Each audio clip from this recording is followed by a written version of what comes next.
shouldn't have any associations with God. And Jesus says in the New Testament, in John chapter 5, verse 30, he says, I can of myself do nothing. I judge as I hear. But my judgment is honest because I'm not seeking my will, but I'm seeking the one who sent me. Right? So here Jesus says that I can of myself do nothing. Now, let's be logical. Let's be rational here. If Jesus is God and he's a deity with God, why would God say, I can of myself do nothing? Is that logical to you? I never said that I think Jesus is God. I think I've said multiple times I don't think he's God. Oh, you don't? I think he's the Son of God. That's what I said. He definitely had help from God. Yeah. And that he sits on the right of God in heaven. I never said that he was God. Okay, I'll definitely have to do more. I'll definitely read the New Testament again, in the Gospel again, because you're stumping with some of these questions. But I don't think that he's God. Okay, when we say Son of God, because God, in the Quran, Allah puts forth a very logical argument. Allah says in the Quran, how can I have a son when I don't have any consort? Right? Usually, for reproduction to happen, you need a male and a female, right? Now, we need to understand that in the understanding of Jews, when they say Son of God, right, that means someone who's beloved by God. That means someone who's close to God. But it doesn't actually mean literal son, right? For example, in the book of Psalms, chapter 7, God said to David, you are my begotten son, right? In John 3:16, it said that for so God loved the world that he sent his only son, right? And also, if you are someone who's beloved by God, you are called the sons of God. So the word son of God doesn't necessarily mean a literal son of God. It just means someone who is close to God, someone who loves God with all their heart. So in that context, we can say we're sons of God because we love God because we're close to him. But we don't mean that we are literal sons of God. This is taken out of... I think in the case of Jesus, there was an immaculate conception that God put a baby in Mary's stomach. So there has to be some way that he is the Son of God. And not in the just someone who's close to God and who loves him. It has to be in like a son kind of way. But do you not think that orchestration could be explained that God is showing his infinite power? I'll give you an example. Look at Adam, for example. Adam, he had no mother and he had no father, right? Do you not think that's something quite immaculate? Yeah. Right? Isn't it so? Don't you think in Christianity you don't mention of Adam and Eve? Yeah, we do. We believe We in the Old believe and that New is our Testament. mother and father. Don't you believe that? Yeah. Wait. I believe what? Adam and Eve, that's the mother and father. That's the main seed of all of us existence. Yeah. They were the So, start. but then you don't say it was the beginning and the end of Jesus. That's why I get lost. Yeah. Wait, what am I saying? That it's the Not beginning you, and end of it's Jesus? Christianity, Okay. the belief. That it began and ends with Jesus? Right. What For example, begins and ends with okay. So you look at Adam, for example. Adam, he didn't have a father, right? He didn't have a biological, metaphysical father, right? And he didn't have a human mother, right? Do you accept that? Yeah. God Okay. created him. Right. Do you not think that demonstrates the artistry and the power of God? Do you accept that? Yes. Okay. So now it's an amazing, because God in the Quran, he actually mentions this, right? He actually points this out to the Christians. He says, if you look at the conception of Adam, and we look at the conception of Adam and Jesus, God says in the Quran, be and it is. So God issues a command. Like, God is so powerful, all he has to do is issue a command.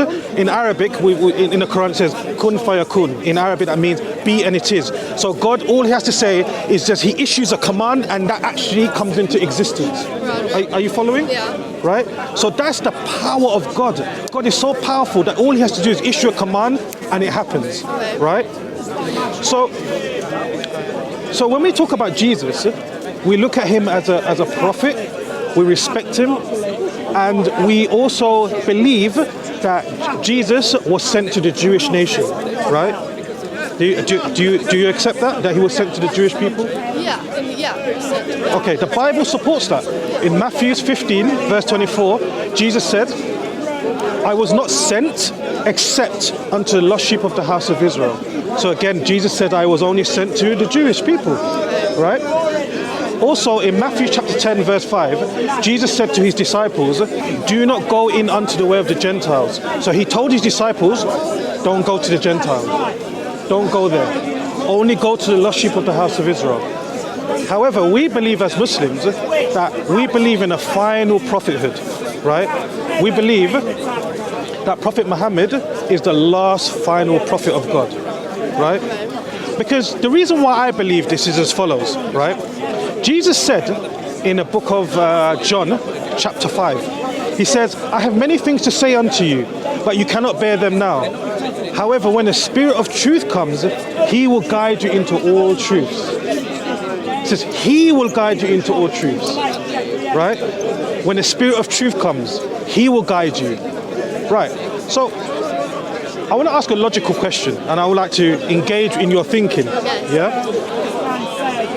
If I said to you, I have many things to say to you, but you can't bear them now, does that sound like an incomplete message or a complete message? I want you to think carefully. I want you to reason with me. I have many things to say to you. Do you mean bear as in understand them now? Right, okay. For example, if I said to you, what's your name? Roxanne. Roxanne. If I said, Roxanne, I have many things to say to you, but you will not be able to bear them now. However, when my friend Daniel comes, he will explain to you everything. Okay. Does that show to, does that not, logically speaking, does that not say to you that you have many things to say? I have many things to say, but I cannot say it now, but my friend will tell you everything else. Does it logical? Does it follow? That could follow because I could not have the understanding that I would have when Daniel comes or when whatever friend that you said comes. I could not have the knowledge or the experience yet that I have when he comes. Okay. So yeah, that makes sense. Sorry, man. Every day you're learning, every day you're growing, every day you could not think the same way. Like today, I could not think the same way as I think tomorrow. And if we had this conversation in a week from now, and I had different experiences to then, I would take what you're saying differently, if that makes sense. Okay, so this Daniel person, right? Obviously, he would come to you and he would say additional things that I have not said to you, right? Because for some reason at this point, I can't really explain what I need to say to you. But when Daniel comes, he will explain everything. So the New Testament, I would argue the same argument, because Jesus said, I have many things to say to you, but at this point, I cannot tell you. However, when the Spirit of truth comes, now I believe that Spirit of truth is Prophet Muhammad, right? And the reason why I believe that is because the Greek word used here is parakletos. Parakletos. Parakletos in Greek, it means a comforter or someone who is going to give a message, right? So we believe that Prophet Muhammad is that comforter, right? And he will guide mankind into all truths, right? We know that Islam is the fastest growing religion in the world, right? And if we look at the Quran, for example, the Quran, I think the Quran is amazing, personally. I think the Quran is amazing. Because The Quran is the Old Testament, right? No. The Old Testament consists... Isn't there, the Old Testament is somehow incorporated into... No, the Old Testament, if we look at the Old Testament... You're talking about Adam and Eve, so you have to have some type of Old Testament in your... Sorry, come again? Because you guys are talking about Adam and Eve, so you guys have to have some type of the Old Testament in your religion, right? No. Right. If we look at the Old Testament, it consists of the book of Genesis, it consists of the book of Leviticus, the book of Numbers, the book of Joshua, the book of Samuel. We don't have these books in the Quran. It doesn't exist. We have, the Quran is an entirely separate book in itself. Yes, there are some stories that resemble some of the Old Testament stories. Do you understand? Yeah. So some of the stories are similar, like some of the creation stories, speaking about, for example, the flood, what happened at the time of Noah. So there are similarities, although there are major differences. Roger. Okay, continue. Do you understand? Yeah. Right. So that's one of the major key differences, you know. However, in the Quran, it does focus. Oh gosh, yeah. So in the Quran does focus on the worship and the oneness of God, right? That is kind of like the pinnacle of the Quran. The heart of the Quran is it speaks about the oneness of God. There's one verse in the Quran. I'll say it in Arabic and I will translate it. It says, "Inna Allah la yukfiru." Allah does not forgive. And yushriku bi, that you associate partners with me. وَيَغْفِرُ دُونَ ذَلِكَ مَا يَشَاءُ, and that Allah will not forgive any other sin other than, so any other sin that you commit, God will forgive. But if you associate partners with God, God will not forgive this sin. Because God is the one that gave you life. So are you saying that your God wouldn't forgive me for praying to Jesus and for thinking that Jesus is part of God? Is that what you're saying? What it is, right? God in the Old Testament says, "I am a jealous God." Yeah. Right? Have you read this verse? I think so. Right. God says it. Familiar. Right. God is jealous. Right. He's so jealous that if you start worshiping someone other than Him, according to His own words, He gets upset. But He also said, "This is my son for who I am well pleased with." So I don't see how it would be bad to. See, the thing is, when in the New Testament, yes, it does say that. It says, "This is my son I'm well pleased with." Yeah, you're right. And if God is pleased with him, we should be pleased with him. Yeah. But we shouldn't worship him. We should respect him. Do you know what? Okay, let's get into definitions. Do you know what worship means? What does worship mean? Because I want to try and clarify in your mind. Worship to me means like they're kind of a role model to you, and that just that they're a role model. I think that's my main definition. Okay, so I'm glad I asked you that question. Right, so the definition of worship is to pray to them, to prostrate to them, to basically treat that individual or person like a god. And this is what God in the Old Testament says that He gets jealous of. So when we worship God, we worship Him in a way that only He wants to be worshipped. Do you follow? I do follow. I've read the New Testament, and I don't see anywhere where it doesn't say to not worship Jesus in that sense. That we shouldn't. So is there a verse in the New Testament where it says that you should worship Jesus? Not that I can recall, but I haven't read it probably in the last year, so I don't know. Okay. Right, there are several verses in the Bible where God says that you should only worship Him. And But is that in the Old Testament? No, in the New Testament. I shall show you. Just bear with me 1 second. Interesting. So is your whole spiel right now telling me that I shouldn't worship Jesus? Is that what you're saying? Is that what this whole conclusion You want is? to add anything to this? I think you've got this. Oh, okay. Yeah.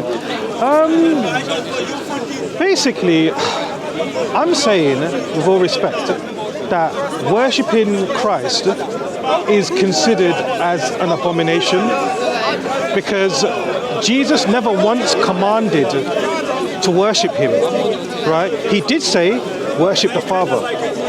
For example, in the Lord's Prayer, it says, "Our Father who art in heaven, hallowed be thy name, thy kingdom come. Forgive us our trespasses." Right, did it not say this? I think so. Yeah. So I didn't memorize it, but no. it sounds familiar. I'm just paraphrasing myself. So in these verses, it says that we should only pray to God. So Jesus said, "Our Father." So He directs you as a Christian. If you have a supplication or a prayer to make, you should direct it to Him. Are you with me? Yeah. Right? So, and Jesus is a teacher. He's a prophet, and He's a moral teacher. So as a Christian, He's guiding you. He's guiding you. Says, you know what? If you have a prayer that you need to make, do it to Him, because exactly. Do it to the person say not the what? Do it to the boss, not the PA. Yeah, like in other words, God is the boss, Yeah. and the PA is the one subordinate to him, which is slightly underneath, right? And Jesus says that God is greater than him. John 14 verse 28, Jesus said, "My Father is greater than I." So again, we should only render worship to God, you know? I have a lot to think about now. Yeah, Definitely absolutely. read and This is all reassess. educating and keep reading. I'm learning every single day. It's just not the time to do it, isn't it? If you're working all the time. It's talking to you. Roxanne. Yeah, Roxanne. What's your name? Amanda. And this is Hamza. What's your name? Hamza.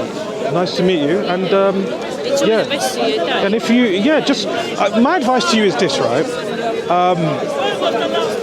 I don't know how open-minded you are about Islam, because Islam is a religion that's been like really misunderstood, especially like by the media and just basically people who don't like Islam. And so I advise you just to, I don't know, in your own spare time, just sit down, open a book, and just read anything about Islam, and just obviously be a bit more open-minded. Unfortunately, we have some people who don't like Islam, and they're unfortunately very close-minded. I mean, I'm very open-minded. I read about Christianity, you know. Obviously, this is the reason why I can actually have this discourse with you, because I've done some research. I'm not a scholar in any way, you know. So I don't claim to be up there or anything like that. Well, whatever little knowledge that I have, I'm just passing it on to you, really, to be honest. You know. So I invite you to obviously be a bit open-minded and just have a look into it. You don't have to. There's no compulsion. No one's compelling you to be a Muslim. You know what I mean? As an open-minded person, just have a read and then, you know. See, exactly. Exactly. Well, thank you. I'll definitely get more educated on Jesus Christ. I've never heard that. You don't seem like you don't actually have no education. You have it. He's just talking to the right people at the right time. It's just getting a different perspective. I've never heard that point of view of it could be wrong to worship Jesus as you worship God. I never heard that point of view before, because I've only ever been around Christians who really believe in Jesus and that love Him. So I'll definitely research that more, because that's a very interesting point that you brought up. Yeah. I like that point. Yeah, no worries, man. It's nice to meet you. Yeah? Thank you, guys. It's been a pleasure. Take care. Assalamu alaikum, brothers and sisters. That was our sister. Inshallah, I hope that she's more open-minded, and may Allah subhanahu wa ta'ala open her heart to Islam. Assalamu alaikum wa rahmatullah.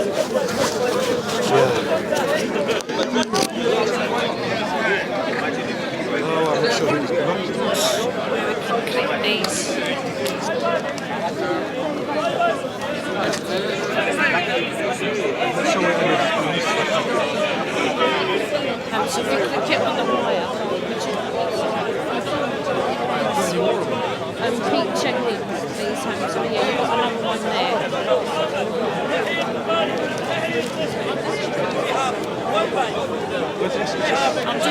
I'm not sure whose is whose, but let me just click on where. Hamza, do you want to pat yourself down to make sure you haven't got any more anyway?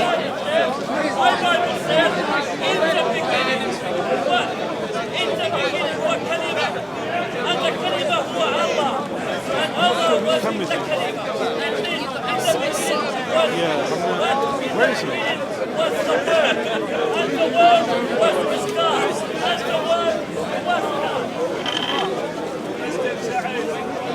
Thank you.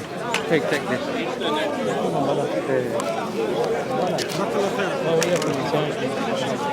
I wasn't sure. These are your cameras, okay? No, it's fine.